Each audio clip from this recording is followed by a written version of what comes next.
Lucas capítulo 21. Aquí estamos nosotros ya al final del ministerio del Señor. Estamos en la última semana. Este es el martes de la semana en donde el Señor va a ser entregado y va a ser crucificado. O sea, de aquí a 36 horas el Señor ya va a estar en la cruz dando su vida por nosotros. Había tenido el Señor un día muy agitado. Los fariseos estaban desesperados, queriendo atraparlo en cualquier situación para condenarlo a muerte de acuerdo a sus leyes. Habían hecho un sinnúmero de preguntas para tratar de atraparlo en forma deshonesta, pero sus intentos habían resultado totalmente nulos porque el Señor con mucha sabiduría contestaba a cada pregunta que estos hombres hacían.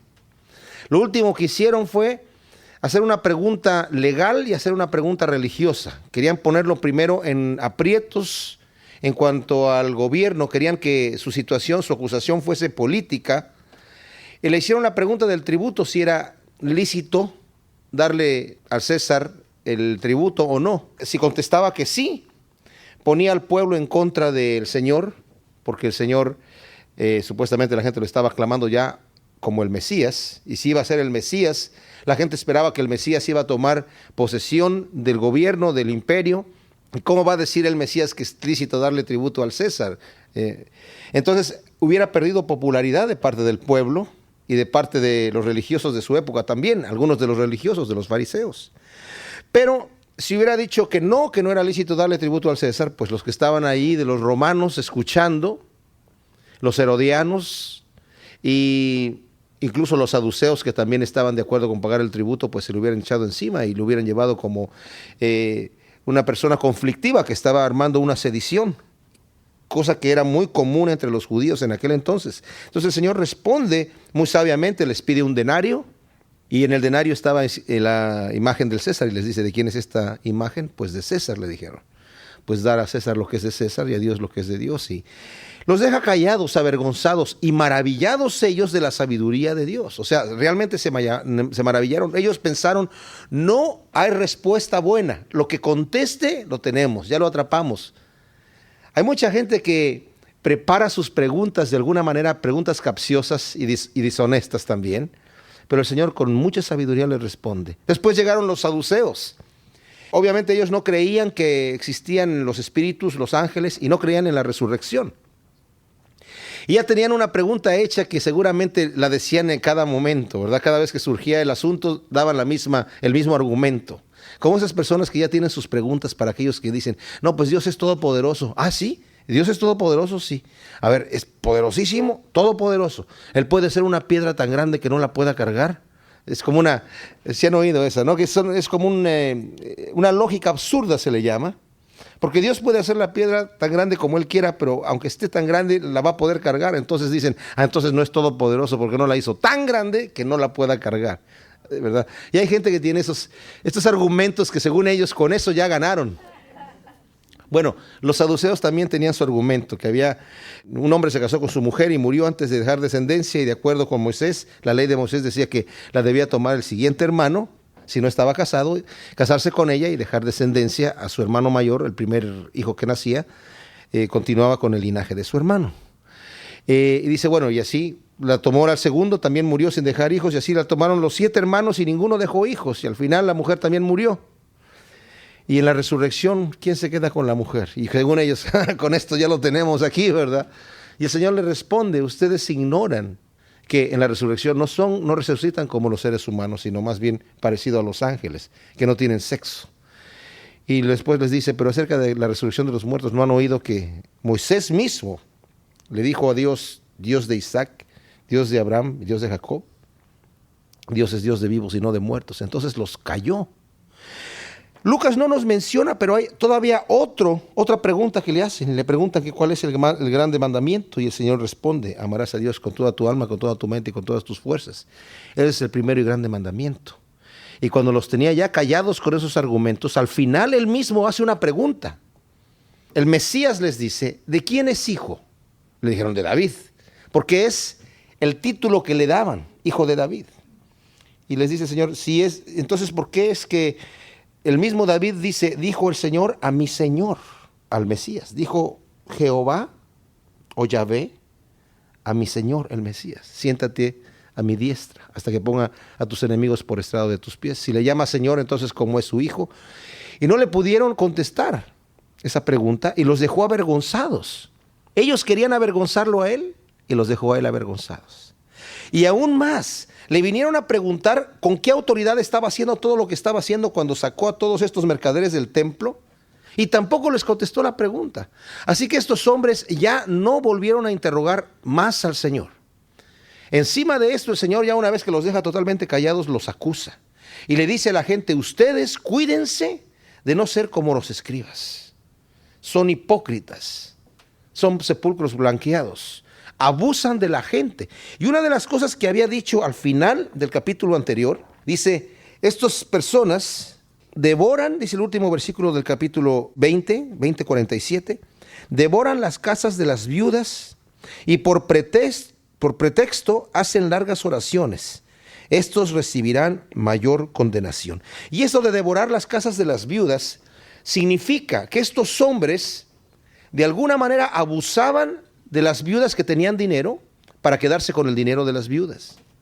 Algunos de ellos se ponían como albaceas de las viudas, otros como herederos de las viudas, otros se ponían como jueces y condenaban a las viudas de algún delito inventado para ellos quedarse con las riquezas. Y otra cosa que hacían también era que les decían a ellas que la mejor forma de invertir su dinero era soportando a un escriba económicamente. O sea, esa es la mejor forma de invertir el dinero, es soportando a un escriba.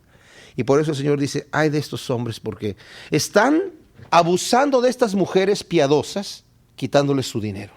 Esto hay que tenerlo en mente por lo que vamos a ver en este momento. Y saben, es impresionante, se han hecho estadísticas de ver cuántas son las personas que ofrendan en esos programas en la televisión donde se pide mucho dinero, ¿verdad? Que hay gente que está pidiendo y pidiendo dinero para que el programa continúe, y manda tu ofrenda y tu oración y vamos a estar orando por esto. Y la mayoría de las personas que envían dinero son mujeres de edad ya avanzada que están tal vez viviendo solas y que creen que con esto están de alguna manera agradando al Señor. Y estas personas que son como los escribas, estos que el Señor está condenando, dice, van a obtener mayor condenación por sus hechos. Qué terrible cosa. Dice el versículo 1 del capítulo 21, que levantando los ojos, vio a los ricos que echaban sus ofrendas en el arca de las ofrendas. Vio también una viuda muy pobre que echaba allí 2 blancas. Y dijo: en verdad os digo que esta viuda pobre echó más que todos, porque todos aquellos echaron para las ofrendas de Dios de lo que les sobraba. Mas esta de su pobreza echó todo el sustento que tenía. Aquí hay un detalle. La gente está echando estas ofrendas en el atrio de las mujeres. El templo estaba construido de la siguiente manera: el edificio mismo del templo, en donde estaba el lugar santo y el lugar santísimo, solamente el sacerdote entraba al lugar santo a oficiar. Y el lugar santísimo solamente entraba el sumo sacerdote una vez al año. Afuera de esto estaba el lugar donde se sentaban a dar las enseñanzas de la palabra de Dios, y se sentaban solamente los hombres, los judíos, hombres judíos solamente. Afuera de este atrio de los hombres judíos estaba el atrio de las mujeres, donde solamente mujeres judías estaban allí. Y afuera de esto estaba el atrio de los gentiles, que era un lugar grandísimo, y era en donde estaban estos hombres que estaban comprando y vendiendo y cambiando monedas que el Señor Jesucristo ya había corrido el día anterior, ¿verdad? Los había echado desde el día anterior o desde el domingo, no sé, pero los había sacado de allí. Y por eso les preguntaron con qué autoridad estaba haciendo estas cosas. Entonces, en el atrio de las mujeres había 9 ollas, o eran como unos jarrones, como unas alcancías en forma de jarrón, en donde la gente echaba ahí las ofrendas que daban para el templo. Ahora, esto es aparte del diezmo que la gente daba, porque por ley la gente tenía que dar el 10% de todo lo que obtenía de sus cosechas, de sus ganancias, de sus animales, de lo que nacían de sus animales. El primogénito era del Señor. O sea, el Señor tiene en el Antiguo Testamento unas reglas explícitas de lo que Dios exigía de la gente. Y esto quiero que lo veamos de una manera especial. ¿Por qué Dios pedía a la gente esto? No le estaba pidiendo lo que sobraba. Si ustedes se dan cuenta, cuando el Señor pedía el diezmo y pedía las primicias significa lo primero, no es lo último. No era que 1, 2, 3, 4, 5, 6, 7, 8, 9 para mí, 1 para el Señor. No, era 1 para el Señor y luego lo demás para mí. El Señor pedía lo primero y pedía lo mejor. Pedía que se le diera animales sin defecto. Porque el Señor sabe perfectamente bien cómo somos nosotros, ¿verdad? De tramposos. Creo que ya he narrado la historia de un señor que estaba muy contento porque tenía una granja y estaba toda la noche trabajando con la vaca que estaba embarazada y estaba dando a luz. Y tenía gemelas, entonces estuvo toda la noche trabajando ahí, ayudando a la vaca a dar a luz, y ya por fin llega en la madrugada a su casa y le dice a su esposa: oye, estoy bien contentísimo porque le nacieron a la vaca 2 becerritas y están perfectamente bien. Ay, pues qué bueno. No, estoy tan contento que una de las becerritas va a ser del Señor. ¿Y cuál? Pues cualquiera, porque son gemelas. Ah, bueno, qué bueno, ¿verdad? Pasa el tiempo y pasando el tiempo una de las becerras se enfermó. Y este hombre fue ahí a atenderla nuevamente toda la noche, está con la becerrita y llega en la madrugada nuevamente con su mujer, ¿verdad? Limpiándose y le dice: ¿qué crees que pasó, mujer? ¿Qué? La becerrita del Señor se acaba de morir. El Señor sabe que nosotros le daríamos lo último, entonces el Señor exige lo mejor. Pero estas ofrendas no son las ofrendas de los diezmos ni de las primicias, son ofrendas extra que la gente llegaba y daba a Dios. Aquí hay un detalle: el Señor está viendo a la gente que está echando dinero y podemos ver que hay gente de todo tipo. Hay gente que honestamente, sinceramente, con el gozo de su corazón, llega a dar ofrenda al Señor. Qué bonito.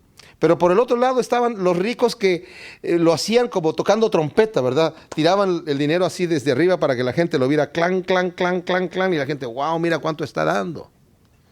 Y por el otro lado llega esta mujer pobre, esta viuda pobre, que con vergüenza, me imagino yo, echa estas 2 blancas. Las 2 blancas era la cantidad mínima que se permitía para poner en la ofrenda. La palabra que se utiliza para pobre en cuanto a la viuda es diferente a la palabra que se utilizaría para una persona que pide limosna. Podemos entender que esta mujer no vivía pidiendo limosna, trabajaba lo que había que hacer para ganarse su vida. Y tenemos que ver un detalle aquí. El Señor dice: esta mujer ha echado más que todos porque echó su sustento. 2 blancas, ¿saben cuánto era? La 64ª parte de un denario. O sea, no era nada. Valía menos que un centavo americano. Menos. Y era todo su sustento.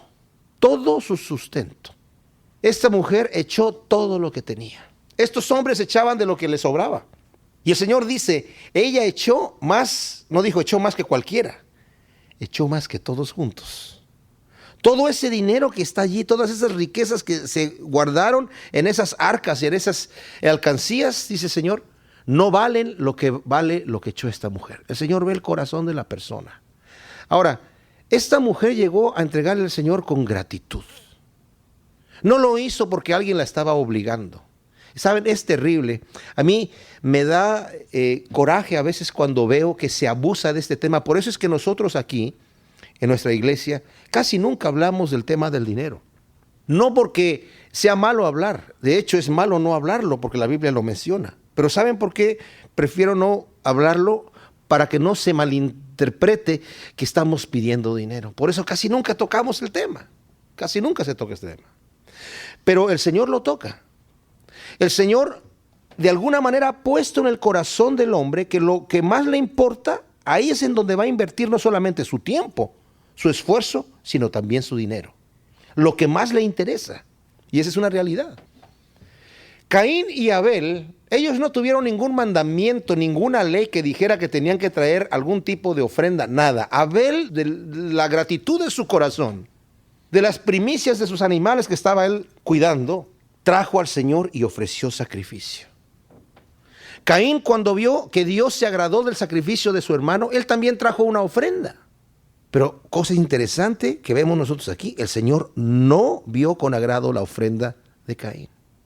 Vio con agrado la de Abel, pero la de Caín no.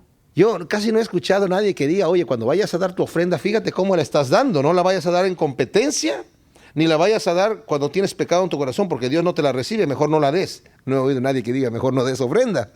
Ojalá lo dijeran, porque Dios no recibe una ofrenda cuando se hace por competencia, por envidia, para apantallar a la gente, para impresionarlos. No. Qué terrible cuando yo a veces escucho, pasa adelante, da tu ofrenda y da tu donativo. Y yo personalmente, si das tanto dinero, te voy a saludar. Lo he oído muchas veces, para vergüenza del evangelio lo digo, para vergüenza. Pero ha pasado muchas veces. Qué terrible. ¿Saben ustedes por qué el Señor Jesucristo llegó en una forma como no la vemos en ninguna otra parte en el Nuevo Testamento, en ninguna otra parte, con ira y con violencia, a destruir las jaulas, a volcar las sillas y las mesas de los cambistas, a esparcir las monedas, literalmente las aventó por tierra? Y no fue de una mesa y de una jaula, sino de todo ese atrio gigantesco de los gentiles que estaba allí. Dice que sacó a los animales, los tomó a los animales y los sacó fuera. Las vacas, los bueyes, las ovejas, los cabritos, todo lo que tenían, las palomas, todo lo echó fuera de ahí. Dijo, porque ustedes han hecho de la casa de oración de mi Padre una casa de ladrones, una cueva de ladrones. Dios ha puesto en el corazón del ser humano ese deseo natural de darle a Dios.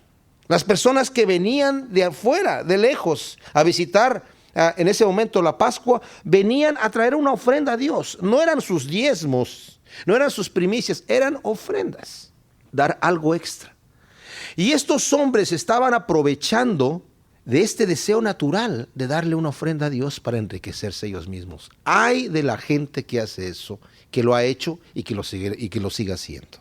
Ay de ellos. No sé cómo le van a dar cuenta a Dios de estas cosas. Esta viuda, el Señor sabe su corazón. El Señor aprecia lo que hay ahí. No se nos dice más de ella. No se nos dice qué sucede. Yo tengo la plena seguridad que Dios se ocupó de ella y le proveyó, porque eso es también una promesa de parte de Dios. Pero notemos un detalle aquí. Dios permitió que esta mujer fuese pobre. Y de su pobreza dio todo lo que tenía. Todo lo que tenía. Ella no razonó y dijo, ¿para qué le voy a dar 2 blancas al Señor? Una ofrenda. Yo no tengo más que dar. ¿Para qué? Esto no les va a servir para nada. ¿Para qué le van a servir 2 blancas? Es más, es lo menos que puedo dar y esto es todo lo que yo tengo. Con estas 2 blancas es posible que yo me compre un pedacito de pan para no morirme hoy. Ella no razonó así. Ella simplemente llegó y dio lo que tenía que dar, lo que ella supo que tenía que dar. Y saben, Dios que el todo lo ve, dice, esta mujer lo dio todo. ¿Cuál será la recompensa de esta mujer ahora en el reino de los cielos? ¡Wow! Tremendo. Pero le digo, para testimonio a ella, estamos leyendo esto. Y está publicado en el libro más vendido en toda la historia. El testimonio que Cristo dice de esta mujer. ¡Qué tremenda cosa! Y luego dice el versículo 5 que a unos que hablaban de que el templo estaba adornado de hermosas piedras y ofrendas votivas, dijo, en cuanto a estas cosas que veis, días vendrán en que no quedará piedra sobre piedra que no sea destruida. Dice que va pasando por ahí. Nos dicen los otros evangelios que los que comentan esto son los discípulos, que le dicen, Señor, ¿ya viste ese edificio tan tremendo? Estaba en plena construcción el templo. Todavía no estaba terminado. El templo se terminó de construir en el año 64 después de Cristo y fue destruido en el año 70. O sea, 6 años más tarde fue destruido. Le están mostrando unas piedras, no se sabe si eran piedras de mármol o eran unas piedras que estaban labradas con las escrituras, cuando dice que eran piedras hermosas, ¿verdad? Significa esto, adornadas con ofrendas votivas. Un detalle que sucede cuando Israel es destruida, que lo vamos a mencionar en los siguientes versículos. Cuando Israel es destruida en el año 70 por Tito, había orden del emperador de no destruir el templo. Lo acababan de terminar. Era el templo que había construido Herodes el Grande, o por lo menos lo empezó. Ya había muerto Herodes el Grande, pero los judíos estaban juntando estas ofrendas para hacer este templo. El templo era impresionante. Tenía 3 puertas. Una cubierta de bronce puro y las otras 2 de oro y plata. Por dentro, el templo estaba cubierto de oro en las paredes. Se dice que como muchos judíos en esta revuelta se encerraron en el templo para protegerse de los romanos, un soldado ebrio lanzó una antorcha para quemar el templo y lo quemó.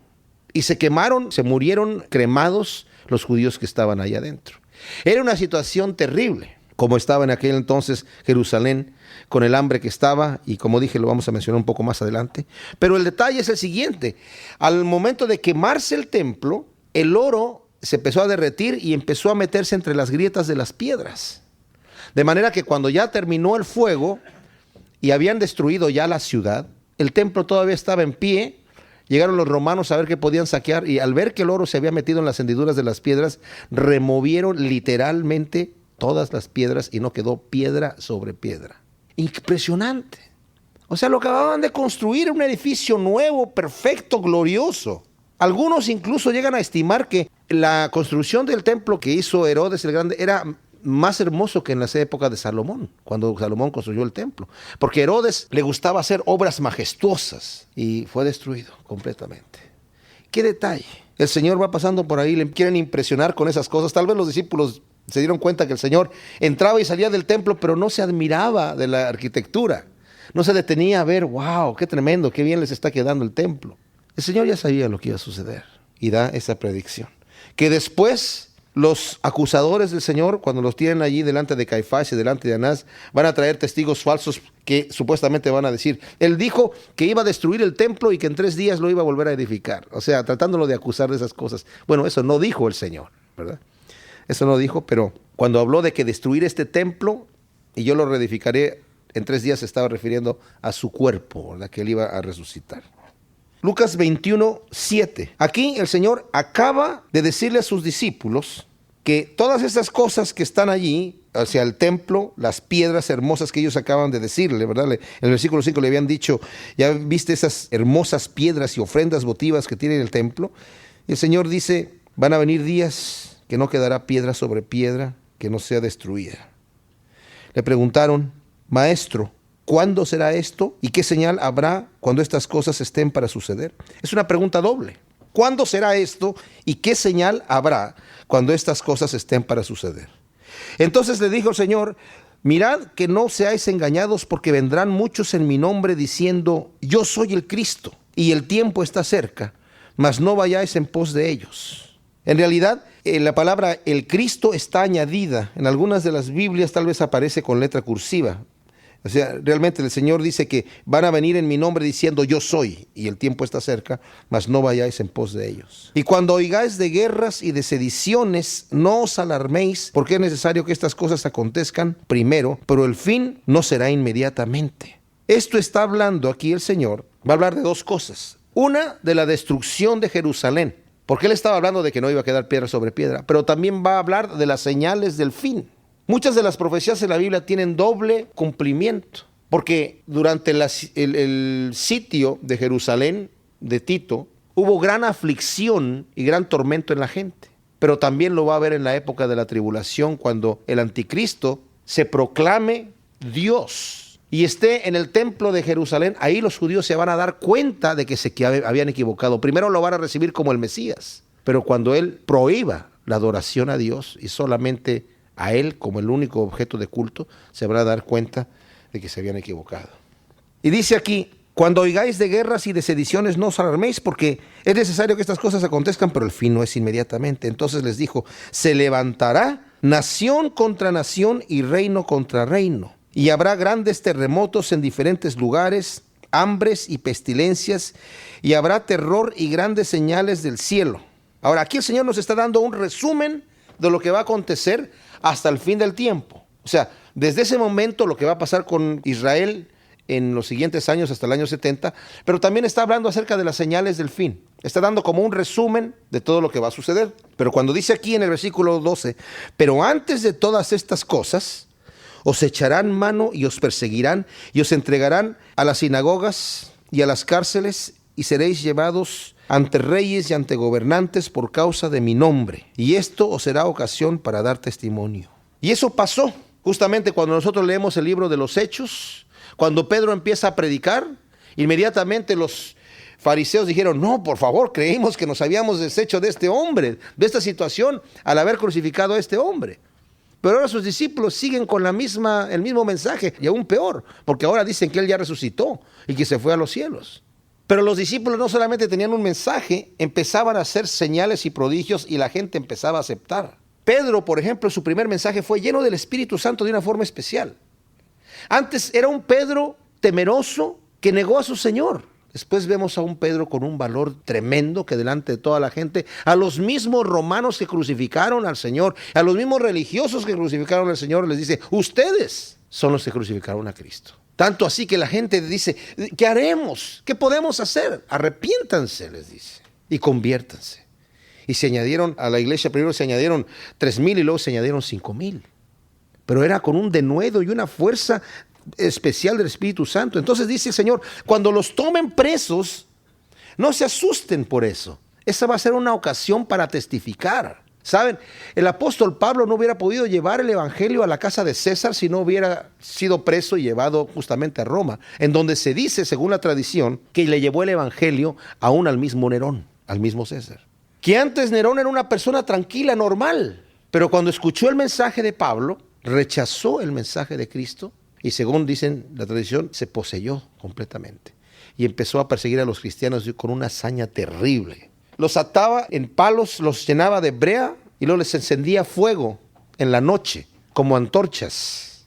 Y él se paseaba en su carro en medio de ellos a la luz de las antorchas, desnudo en su carro. Ridículo. Gritando como enajenado. Literalmente estaba endemoniado. Pero Pablo llevó el evangelio y muchos de los de la casa de César, no Nerón, pero muchos de ellos conocieron al Señor justamente porque Pablo estaba preso. Se dice que Pablo, cuando estaba preso, tenía que tener siempre un soldado encadenado a él. Y se relevaban cada 4 horas. Y a todos los soldados les compartía. Cuando fue llevado a ser ejecutado Pablo, que fue el mismo día que murió Pedro, Pedro murió crucificado de cabeza y Pablo decapitado. Llegó allí, estaba allí el César, estaba la gente en el Coliseo, y puso su cabeza diciendo, Cristo es el Señor, y le cortaron la cabeza, y el soldado que estaba con él dijo, yo también debo decir que Jesucristo es el Señor, y puso su cabeza ahí para que lo mataran también.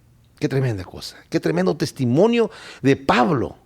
No desperdiciaba el tiempo, utilizaba todo lo que tenía a la mano para dar testimonio. Entonces dice, cuando eso suceda, véanlo como una ocasión para dar testimonio. Dice, proponed en vuestros corazones no pensar antes cómo habéis de responder en vuestra defensa, porque yo os daré palabra y sabiduría, la cual no podrán resistir ni contradecir todos los que se opongan. ¿Se imaginan? O sea, cuando vayas en esta situación, no empieces a ensayar tu defensa. A ver, ¿qué le voy a decir? Voy a empezar primero con esto y luego voy a hacer acá. Dice, no pienses nada. En ese momento yo te voy a dar lo que vas a decir y va a ser una sabiduría tal que nadie la va a poder contradecir. Así pasó justamente con Pedro, con los que llevaron presos, así pasó con Esteban, cuando lo apedrearon, el primer mártir. La sabiduría que tenía, dice que no la podían refutar. Se enojaron porque no le podían refutar lo que estaba diciendo. Tenía un poder de sabiduría de Dios que no lo podían refutar. ¿Saben qué? Nosotros, cuando salimos a la calle y vamos a hablar con alguien, podemos hacer una oración mental rápida. Señor, dame palabras para hablar con esta persona. Dice la Biblia en 2 Corintios capítulo 4 que el enemigo de este mundo tiene los ojos de la gente tapados, cegados para que no vean la luz. Así que hay que orar, Señor, la gente que me pongas enfrente, tú quítale esa venda que tienen en sus ojos para que puedan conocer tu amor. Y dame palabras, Señor, palabra tuya, porque la palabra que viene de Dios la gente la va a recibir, no la va a contradecir. Claro, Dios no los va a obligar a que acepten a Cristo como el Salvador, pero que de que lo van a entender, lo van a entender. Los fariseos entendían lo que Jesucristo hablaba, pero no lo quisieron recibir. Luego dice aquí, en el versículo 16, esto es bien interesante. Mas seréis entregados aún por vuestros padres y hermanos y parientes y amigos, y matarán a algunos de vosotros, y seréis aborrecidos de todos por causa de mi nombre, pero ni un cabello de vuestra cabeza perecerá. Esos lazos de amor naturales que existen en la familia, es impresionante cómo pueden convertirse en un odio terrible para las personas que se acercan a Cristo. Yo he sabido de padres que han matado a sus hijos por haber recibido a Cristo. Increíble. Padres que han dicho, yo hubiera preferido a mi hijo muerto, o drogadicto, o borracho, encontrármelo tirado en la calle después de que lo hubieran agarrado a puñaladas o a balazos, que andar allí en ese cristianismo. Increíble. Pero ¿por qué existe este odio tan fuerte? ¿Por qué esta persecución a los cristianos? ¿Qué es lo que están haciendo los cristianos? ¿Cuál es el daño que están haciendo los cristianos? Porque aman a Cristo. Y porque aman a Cristo, aman a la gente también. El verdadero cristiano ama no solamente a Cristo, ama a la gente. Miren, acabo de regresar de Oaxaca. Estuve platicando con un pastor allá. Allá hay persecución contra los cristianos en varias zonas, no en las ciudades grandes, pero en las ciudades chicas, en los pueblos chicos que hay, ¿verdad? Allá hay mucha persecución. Me estaban platicando este pastor de un grupo de hermanos que tomaron los del pueblo, la policía, o sea, la gente con autoridad. Imagínense, les llevaron primero a la gente, les llevaron garrafas de mezcal para emborracharlos. Ya que estaban todos borrachos, los incitaron en contra de los cristianos y ahí van, contra los cristianos. Entonces llevaron, este grupo de hermanos los llevaron a un lugar y los empezaron a golpear y a darles de machetazos también. Y uno de ellos dijo, Señor, perdónalos porque no saben lo que hacen. Y le dijo uno de los que lo estaban golpeando, dice, ¿qué? ¿Te crees Jesucristo? Maldiciéndolo. Le puso el fusil en la boca y le disparó. Increíble. Y uno dice, pero Señor, ¿por qué pasan estas cosas? Porque el enemigo aborrece el cristianismo, aborrecen a Cristo y aborrecen a sus seguidores. Aquí nosotros en Estados Unidos estamos tranquilos. La persecución es en otra dimensión. Están tratando de sacar a Dios de todas las cosas posibles para que ya el cristianismo pierda fuerza. Y nosotros, la iglesia, a veces nos quedamos con los brazos cruzados, no hacemos nada. Y el enemigo va tomando terreno cada vez más fuerte. Dice, algunos de ustedes los van a matar. Pareciera que se contradice con el versículo 18, dice, pero ni un cabello de vuestra cabeza perecerá. Y al final del versículo 16 dice, y matarán a algunos de vosotros. ¿Cómo está esto? Aquí dice que los van a matar a algunos y luego dice que ni un cabello de vuestra cabeza perecerá. Pero la idea es la siguiente, aunque me maten en mi cuerpo, yo no he perecido. Dice el Señor, no temas al que mata el cuerpo y nada más puede hacer. De hecho, el que te mata se ha cortado las manos para ya no hacerte más daño. Ya no te pueden hacer más daño. Cuando yo estaba leyendo el libro de los mártires de Fox, si ustedes lo leen, está muy fuerte, hay que tener estómago para leerlo. Ahí hablan de las diferentes torturas y formas en las que mataron a muchos de los cristianos, que fueron mártires, obviamente. Y algunas personas mataban al individuo y después de matarlo ya estaba muerto. Lo cortaban en pedacitos. Y luego lo cocinaban y luego lo enterraban en diferentes partes como si eso ya no le duele a la persona, ¿me entienden? La persona ya está muerta, ya está con el Señor, pero el coraje es tanto, o sea, ya se han cortado las manos, la persona que me quita la vida ya no me puede hacer más daño. Yo les he platicado a ustedes la historia de una vez cuando fuimos a Guatemala a llevar el evangelio a una aldea. Todos aceptaron a Cristo y fue una cosa tremenda, nosotros estábamos contentísimos. Íbamos a regresar en 2 días a visitarlos, pero ya después no regresamos porque tuvimos otro evento importante en la ciudad de Guatemala y no regresamos a esta aldea. Y un día después leemos en el periódico que había llegado la guerrilla ahí y habían matado a todo el mundo. Y nosotros nos quedamos, Señor, ¿por qué? ¿Por qué permitiste esto? Estábamos llorando, nos metimos en un cuarto a llorar y a prácticamente como reclamar, Señor, ¿por qué permites esto? ¿Y saben qué nos contestó el Señor a través de alguna de las personas que estaba ahí? Dice, Señor, yo les permití llevar el mensaje del evangelio a ellos y ellos están conmigo ahora. Mejor que ustedes, mucho mejor que ustedes. O sea, tenemos que partir de este mundo de alguna manera, ¿verdad? Y están con el Señor. Entonces, además dijo el Señor, bienaventurados cuando por mi causa les hagan daño, los torturen o los maten, porque el premio que ustedes tienen en el reino de los cielos es incalculable. No tiene comparación. Qué tremenda cosa. Así que los primeros discípulos, cuando eran tomados y los castigaban y les daban de varazos y los daban de azotes, dice la Biblia que ellos salían gozosos por haber sido tenidos por dignos de haber sufrido por causa del evangelio. Y les digo una cosa, yo he estado en situaciones, en peligros de muerte, mi esposa y yo también, pero en el momento del peligro no se siente nada. El Señor da una fuerza especial. Como Esteban cuando estaba siendo apedreado no estaba, ¡ay, no me peguen! No sentía nada, ¿verdad? Estaba en un éxtasis con Dios. Dios nos da un poder especial. Después que pasa el peligro, ¡ay, mira lo que me iban a hacer!, ¿verdad? Pero en el momento no se siente nada y el Señor en eso es maravilloso. Así que dice, ni un cabello de vuestra cabeza va a perecer. Lo que nos está diciendo aquí es, ustedes van a permanecer completos. Aunque los maten, están conmigo, ningún daño van a sufrir. Están conmigo. Con vuestra paciencia ganaréis vuestras almas. Esto literalmente es con vuestra perseverancia y constancia. Perseverancia y constancia en situaciones adversas, literalmente significa la palabra. Perseverancia y constancia en situaciones adversas. No veamos las cosas con el ojo humano, veámoslas como el Señor las ve. Diciendo, ok, Señor, si tú me estás permitiendo pasar por esta situación, tú me vas a dar fuerza para pasar como debo pasar. Pero cuando viereis a Jerusalén rodeada de ejércitos, sabed entonces que su destrucción ha llegado. Entonces los que estén en Judea huyan a los montes, y los que estén en medio de ella váyanse, y los que estén en los campos no entren en ella, porque estos son días de retribución para que se cumplan todas las cosas que están escritas. Mas ay de las que estén encintas y de las que críen en aquellos días, porque habrá gran calamidad en la tierra e ira sobre este pueblo, y caerán a filo de espada y serán llevados cautivos a todas las naciones, y Jerusalén será hollada por los gentiles hasta que los tiempos de los gentiles se cumplan. Y aquí el Señor está diciendo, cuando ustedes vean a Jerusalén rodeada por ejércitos, huyan, no se queden ahí, porque ahí está el tiempo del fin, está ya allí, va a ser destruida.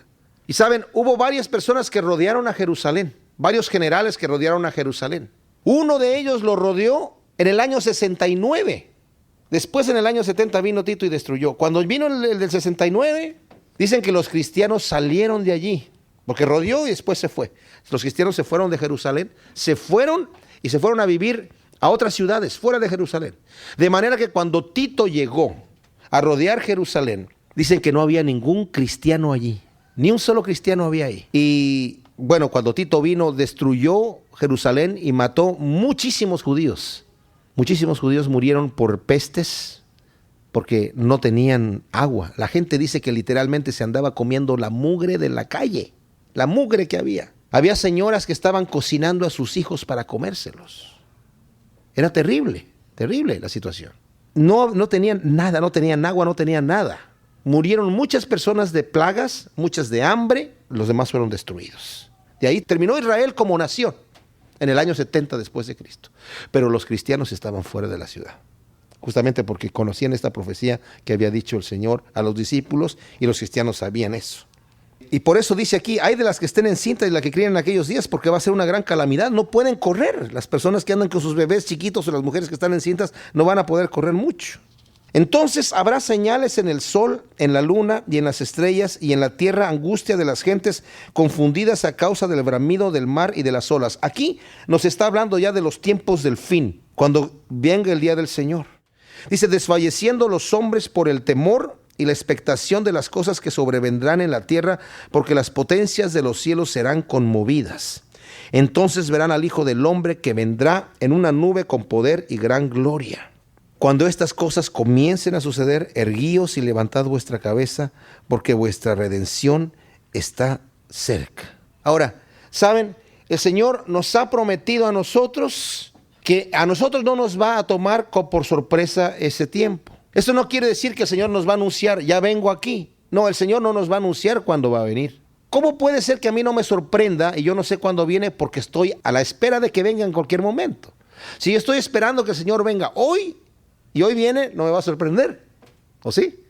No, sí estoy esperando. Y si no viene hoy, mañana sigo esperando que venga. O sea, estoy listo para que en el día que el Señor venga, yo estoy preparado. Cuando yo no estoy preparado y digo, no, el Señor se va a tardar, es entonces cuando el Señor me va a sorprender. Fíjense lo que dice aquí. Cuando estas cosas empiecen a acontecer, levantemos nuestra cabeza, porque nuestra redención está cerca. O sea, cuando veamos que estas potencias de los cielos están conmovidas, cuando vienen estas situaciones, levanto mi cabeza, porque ya sé que el día del Señor viene pronto. Mi redención está cerca, que quiere decir es el momento donde el Señor me va a tomar para llevarme a la gloria. También les dijo una parábola: mirad la higuera y todos los árboles, cuando ya brotan, viéndolo, sabéis por vosotros mismos que el verano está ya cerca. Así también vosotros, cuando veáis que suceden estas cosas, sabed que está cerca el reino de Dios. De cierto os digo que no pasará esta generación hasta que todo esto acontezca. Ahora, algunos decían que la higuera es Israel, porque en muchas partes el Señor asemeja a Israel con una higuera. Entonces decían, así como Israel fue fundada nuevamente como nación, fue reorganizada nuevamente, en 1948 algunos decían, bueno, no va a pasar una generación se calcula que son como 40 años, entonces no va a pasar esa generación antes que todo esto acontezca, porque Israel es la higuera. Pero aquí dice, así como la higuera y todos los demás árboles, o sea, incluye a los demás árboles. Cuando sus hojas están verdes, ya sabes que el verano está cerca. Cuando estas cosas empiecen a acontecer, sábete que ya está cerca el tiempo. Y no pasará esa generación, ¿verdad?, antes que todo esto acontezca. Ahora, aquí hay un detalle. La palabra generación literalmente significa linaje. Qué bien puede decir, no será consumida ni terminada el linaje de Israel hasta que todo esto acontezca. Aunque, por mucho antisemitismo que haya, ¿verdad? Porque es impresionante cuánto antisemitismo hay. Dice, no pasará ese linaje antes que todo esto acontezca. El cielo y la tierra pasarán, pero mis palabras no pasarán. Mirad también por vosotros mismos que vuestros corazones no se carguen de glotonería y embriaguez y de los afanes de esta vida, y venga de repente sobre vosotros aquel día. Porque como un lazo vendrá sobre todos los que habitan sobre la faz de la tierra. Velad pues en todo tiempo, orando que seáis tenidos por dignos de escapar de todas las cosas que vendrán y de estar en pie delante del Hijo del Hombre. Y enseñaba de día en el templo, y de noche saliendo se estaba en el monte que se llama de los Olivos, y todo el pueblo venía a él por la mañana para oírle en el templo. Nadie más lo está interrumpiendo. Fíjense, este es un martes. Es impresionante. El martes está hablando estas cosas. En la noche les está hablando a sus discípulos estas otras cosas, en el mismo martes. Y llega el miércoles, y llega el jueves, y él está enseñando en el templo en la mañana. Por eso no lo podían venir a aprender. Y luego el jueves en la noche es cuando lo entrega Judas y vienen y lo apresan. Y al otro día lo crucifican. Y esa misma gente que estaba escuchándolo y que se amontonaba para escucharlo, después están gritando, crucifícale, crucifícale. Impresionante. Esto es impresionante. Pero miren, quiero volver a un detalle que está aquí. Dice aquí, versículo 34.